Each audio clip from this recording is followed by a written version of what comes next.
Testing. All right, everybody. Welcome again to another episode of the Bitcoin Traders Collective. If you found this on YouTube and you like the content, please subscribe, click the bell, and click all for notifications so that you receive more in the future. And if anyone that likes this content is interested in our paid trading group, we have a channel and a discussion group on Telegram where we send out trade alerts, do analysis of the markets, and put out educational videos and content like this one. And if that's something that you're interested in, that you feel like you could benefit from, you can leave a comment in this video with a way to get in touch with you, and we'll get in touch with you and connect it. Okay, so today I want to talk to everybody about an aspect of crypto that often gets overlooked, and an aspect of investing and trading in general, not just in crypto, that often does get overlooked, especially with new people coming in. And that is the topic of risk management and staying solvent and basically just surviving in the space. So I like this motto: in order to thrive, you have to survive. So we can't thrive until we can just survive first. And there's a lot of analogies for the crypto space, the crypto ecosystem that I've heard. A lot of people over the years have called it the Wild West and the jungle. I really like the metaphor of the jungle, personally. It's a wild place. The jungles of the world are basically the last wild places left on Earth, some of them at least. And the crypto world is very much the same. It's very much a wild space because the technology is so new. So many things are constantly emerging that governments and hierarchical regulatory groups and governing bodies really haven't had the chance to get a hold of how to control it and how to regulate it. And as many of you know, governments are all about control and regulation, specifically when it comes to our money and finances. And oftentimes, a lot of that is under the guise of keeping us safe. And sometimes that is the case. The SEC definitely wants to keep investors safe from scams and fraud investment opportunities.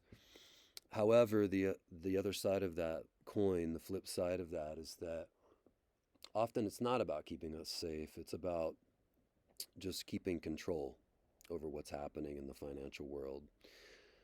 As many of you probably are aware, money is power, and the manipulation and the control of our financial system is definitely a lever of great power. So one of the beautiful things about cryptocurrency is that it puts that power back in the hand of the individual, back in the hands of the individual. And it strips a lot of the power away from the legacy financial institutions like banks, the central banks, the Federal Reserve, governments that print fiat currencies. A fiat currency is just a currency that is backed by the faith of a governing body, like the US dollar. So at one point, the dollar was actually backed by physical gold, but at this point, it's really only backed by our belief in it and our faith in it. And so the spirit of cryptocurrency and Bitcoin, especially Bitcoin being the original crypto, and the way that it emerged in the wake of the housing financial crisis of 2008/2009 is such that this new technology is promising to put that power back in the hands of the individual, to level the playing field. And with great power comes great responsibility. So, one of the awesome things that many of you already know about crypto is that you can send it and receive it freely without having to ask anyone for permission, without having to ask a bank for permission. And for a small fee, you can send pretty much any amount of money that you want anywhere in the world virtually, instantaneously, without having to go through any kind of bureaucratic hoops or anything like that. So that's great power. And the world is becoming more digital and our monetary system is becoming digitalized. And one of the dangers of that is the emergence of central bank digital currencies that will still be controlled by governments and banks. And the answer to that is this idea that we can use cryptocurrencies to circumvent that control and that power. So, with that freedom, like I said, comes a lot of accountability and responsibility, and there's a lot of risks. So, just like if you hide a bunch of cash money somewhere, you can get robbed and lose it all. There are countless ways in the crypto domain that you can lose your funds, get robbed, get scammed, make a mistake, etc. And the the important thing to remember is that there is nobody to bail you out. So if your bank account or your banking app or whatever gets hacked and somebody spends the funds out of there, the bank will save you. They will reverse the charges, etc. In this case, there is nobody, there's no parental acting unit to save you, to bail you out of your mistakes. And I really feel like, honestly, that's a good thing because it really puts the onus on us to act in a way that's not reckless and to act responsibly and to really understand the risks and how we can manage those risks. So I've divided the risks into a few categories. And the first category is what I will call technical risks. So let's say you are sending a transaction to someone or just to another wallet that you might own or to an exchange, whatever it may be. So, I mean, an obvious technical risk is you send it to a wrong address. You make a mistake when you enter the address. So, the first way to make sure that never happens is that when you copy and paste an address, you always check the first several, last several, and a string of several digits in the middle of the address. Double check, make sure they all line up before you hit the send button. To make sure that you haven't accidentally copied a partial copy of it or something like that. But then also because there are actual viruses that will get in your clipboard and replace an address that you've copied onto your clipboard with the address of a hacker. And then you paste that in there, and if you're not paying attention, then you just have sent your funds to a hacker that's stolen them from you. So that's one of the technical risks. Another technical risk is if you're trading on an exchange and you're trading with a large amount and you're not paying attention to the way that you're entering the orders or what have you, and you accidentally put the wrong price and you sell all of your Bitcoin for $10 instead of 100,000 or whatever it may be. It seems like it would be an impossible thing to do, but it has definitely happened. There are times where you see on the charts where there's just a huge spike down or up on the charts, and It could be from huge buy market orders or sell orders, but it could also be from people who've made a mistake um, in the price that they've put in for a sell order or what have you. And so that's another one of the technical risks. And the next category of risk is what I will call counterparty risk. So there's a saying in crypto that goes, not your keys, not your coins. So the whole thing that makes this possible for us to be in complete control and custody of our wallets and our money is called asymmetric private key cryptography.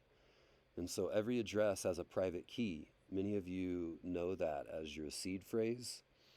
And there was a Bitcoin improvement proposal years ago that made it to where a seed phrase can be stored as words instead of just a random string of letters and numbers that's difficult to remember and document. But anyway, that's called the private key. And anybody that has the private key has access to the funds in that wallet on the blockchain. They can send and receive from that wallet. The other part of that from the private key is the public key, which is your address. So asymmetric cryptography is such that it allows you to create a public key from a private key that is also always associated with that private key, aka with that address. And your public key is free to give out to anybody who you would like to be able to receive funds from. So that's what makes it possible for us to be in control, to send money back and forth to each other without asking for permission from a financial institution. And it is what allows us to also send the funds back and forth to strangers without having to trust them. And so it's called a trustless system. It's based on cryptographic verification rather than a system of trust. And so there's all kinds of benefits to that as well that we won't get into. But anyway, so that's really the spirit of Bitcoin and crypto, is this idea of not your keys, not your coins. So a lot of people, they'll come in and they'll buy Bitcoin and they just leave it, or altcoins, they leave them on exchanges. And exchanges are pretty much just the new versions of banks. So if you have your funds on an exchange, you basically just have an IOU from that company that says they owe you this amount of crypto. You don't actually own that crypto if it's on the exchange.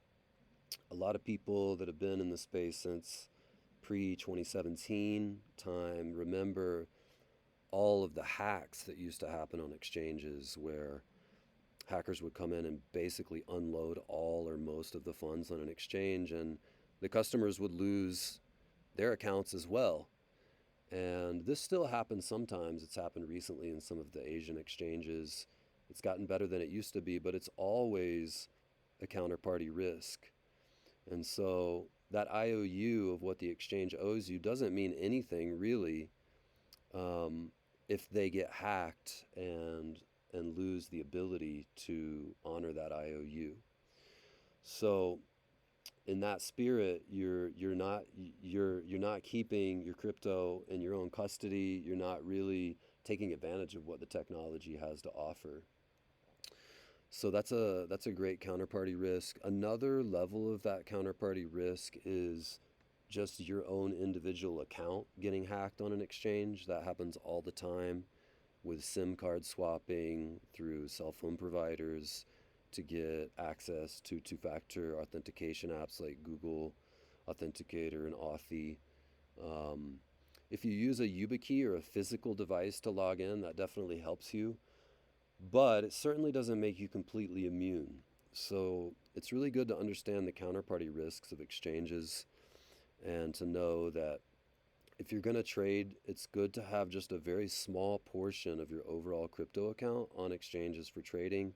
The bulk of it really should just be in your custody for investing or holding stable coins or what have you.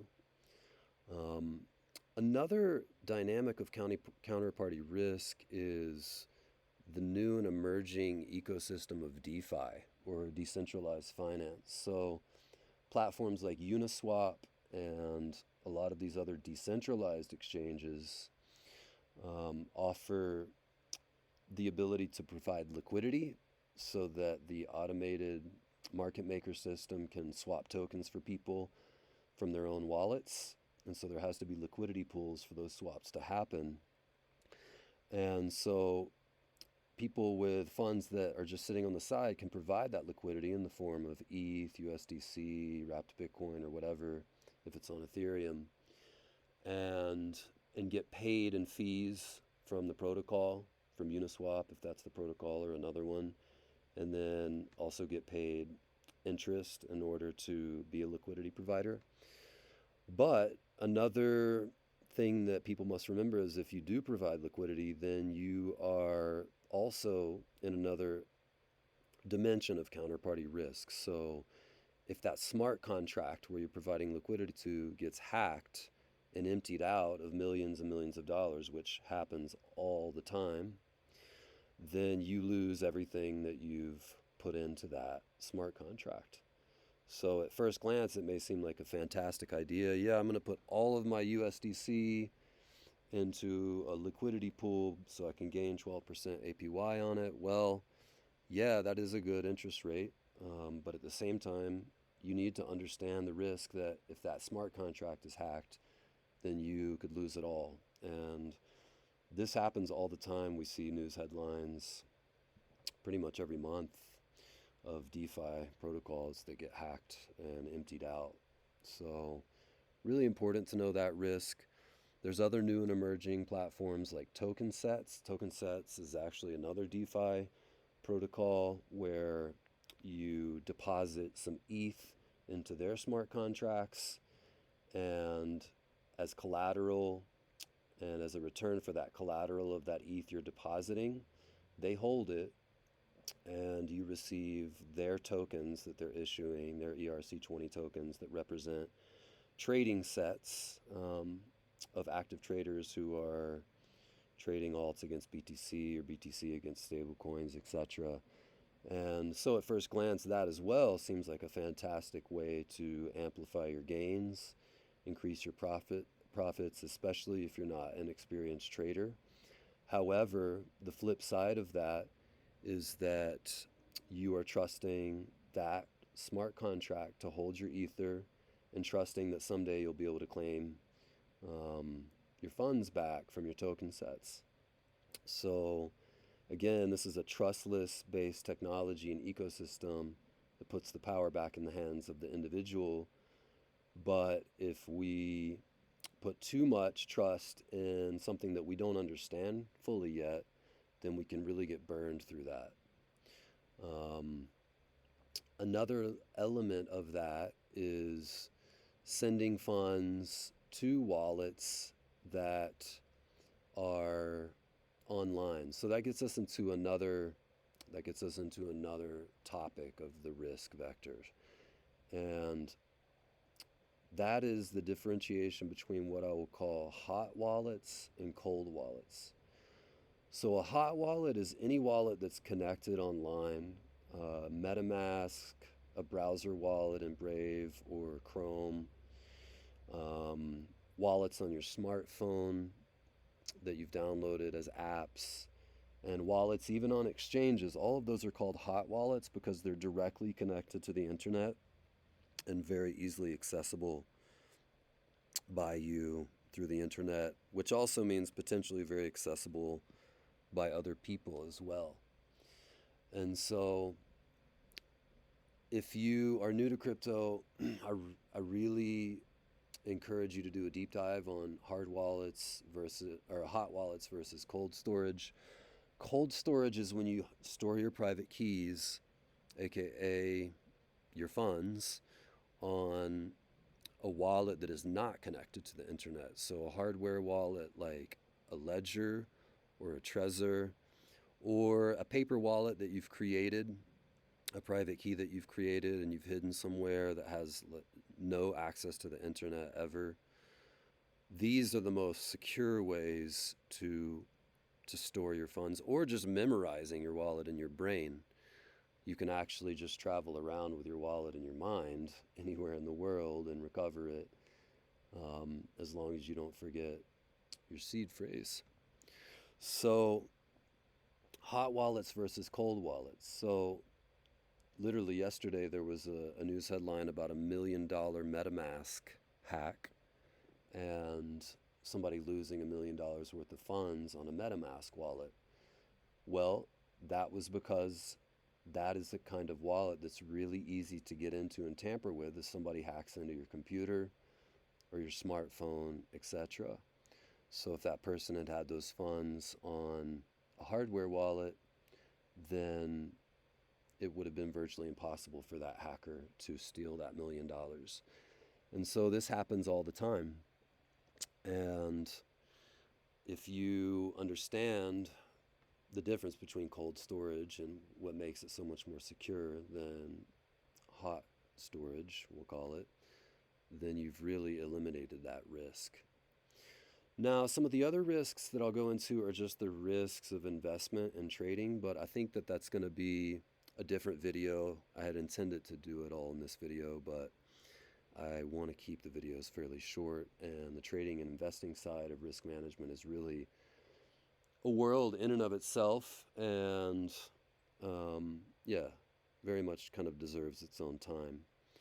So I hope this helps you to be inspired to learn about how to protect yourself, how to survive before you can thrive. There's so much opportunity in this space, so much freedom in it, but in the blink of an eye, you can get wiped out. And I've seen it happen to so many people. I've had it happen to myself in different ways in the early days.